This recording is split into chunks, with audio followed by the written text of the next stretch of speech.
হচ্ছে জন্মদিনের তৃতীয় পার্ট আর এটা হচ্ছে আশীর্বাদ পালা। দাদা বৌদির জন্য অপেক্ষা করে বসেছিলাম, তো এই যে আসতেই শুরু করে দিয়েছি জন্মদিনের আশীর্বাদ পালা। আর এই যে প্রথমেই গেছে ওর বাবা, আর ওর বাবা ওখানে গিয়েও বাবার মেয়েতে ওখানেও ঝগড়া শুরু করে দিয়েছে, আর আমারও চিৎকার চেঁচামেচি শুরু হয়ে গেছে।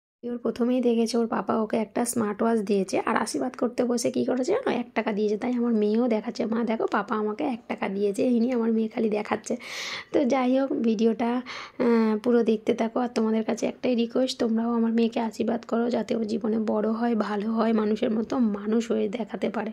মেয়েকে ছোটোবেলার থেকে আমি একাই মানুষ করেছি, সাথে আমার মা বাবা ছিল। তোমার দাদাভাই যেহেতু ডিফেন্সে চাকরি করে, সেটা তোমরা ভালো করেই জানো। তোমার দাদাভাই আমার সঙ্গ দিতে পারে। হ্যাঁ, তোমার দাদাভাই আমার সাথে নাই থাকতে পারে, দূরে থেকে সবসময় আমার পাশে ছিল আর সাহস জুগিয়ে গেছে। ও যদি না আমার পাশে থাকতো আমি কিছুই করতে পারতাম না। আমার মেয়ে যে পজিশান থেকে আমি আজকের এত বড় করেছি, ও যদি না পাশে থাকতো আমি কিছুই করতে পারতাম না। তবে তোমরা আশীর্বাদ করো যাতে ও পড়াশোনা করে নিজের পায়ে দাঁড়ায়, এইটুকুই আমার চাওয়া পাওয়া ওর কাছ থেকে, আর কিছুই চায় না। এই যে দেখো, তারপরে ওর ভাই বোনের ভালোবাসা চলছে।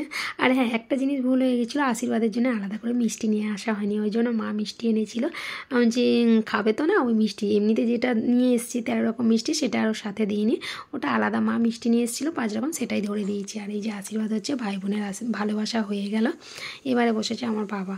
আমার বাবা একদিকে, আমার বাবা হচ্ছে আমার মেয়েকে যে এত বড় করে তুলেছি, আমার বাবার হাত অনেক। আমার বাবা যদি না আমার পাশে থাকতো, সত্যি কথা বলতে কিছুই করতে পারবো না। এই মানুষটা যে আমার জীবনে কি আমি বলে বোঝাতে পারবো না।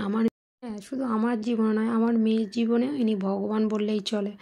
বাবা যেহেতু ওর সাথে থাকতো না, তাই দাদুই সব কিছু করেছে। দেখো, একটা মেয়ে হয়েই কলকাতার শহরে, পুরো অচেনা শহর, সেখানে এসে মেয়েকে মানুষ করা একটা মেয়ের পক্ষে সম্ভবই না। হ্যাঁ, এখন হয়তো সব কিছু জেনে গেছি, চিনে গেছি দেখতে দেখতে, কিন্তু আমি এখানে এসেছি আজ 9 বছর হয়ে গেল।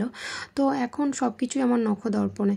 এটা কিন্তু তখন আমার বাবা আর আমার মা এখানে সমস্ত সময় আমার ভালো মন্দ, মানে কিসে ভালো হয় কিসে মন্দ সব কিছু দেখতো। আর এখনও আমার মেয়ে এত বড় হয়ে গেছে, তোমরা হয়তো প্রায় ভিডিওতে দেখো আমার মা বাবাকে, আমার বাড়িতে থাকো, হয়তো অনেকেই ভাবো যে মা বাবা থাকে। হ্যাঁ, আমার মেয়ের জন্যেই খালি উনি ওনার সংসার ছেড়ে দিয়ে এখানে থাকে। আমার ভাইপো ছোট, তবুও সে পুরো জয়েন্ট ফ্যামিলিতে থাকে, সবার মধ্যে থাকে, ওই জন্য ভাবে যে সে তো ঠিকঠাক আছে। কিন্তু আমরা যেহেতু একা ঘরের মধ্যে থাকি, আমার মেয়ে একা ছোট থেকেই ওদের মধ্যে থেকে মানুষ হয়েছে, বাপের বাড়িতে থাকতাম।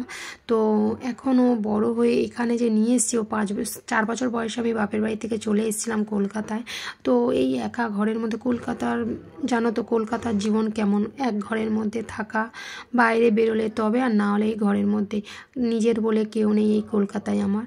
তো ওর জন্যে সবসময় আমার মা বাবা যতটা পারে ততটাই সাথ দেয়। আর আমার বৌদিও, সত্যি কথা বলতে আমার বৌদিরও হাত অনেক আছে। একটা মেয়ে যদি না স্যাক্রিফাইস করতো, কিন্তু স্যাক্রিফাইস বলতে দেখো, ও কিন্তু ওর একার সংসার নিজে একাই চালায়, শ্বশুর শাশুড়ি থাকে না বলে এই নিয়ে কিন্তু কোনো দিনই তার কোনো কথা নেই। বা আমার দাদাও কিন্তু কোনো দিন বলেনি যে তুমি বোনের কাছে থাকো, আমাদের কাছে থাকো না, এটাও কিন্তু তারা কোনো দিন বলেনি। কেননা জানে যে আমার বোন একা থাকে ভাগ্নিকে নিয়ে, যার জন্য আমার মা বাবাও থাকতো। ওরা যদি কোনো দিন আপত্তি করতো, এটা হতো না। তো চলো, অনেক কথা হয়ে গেল, তো আজকের মতো টাটা।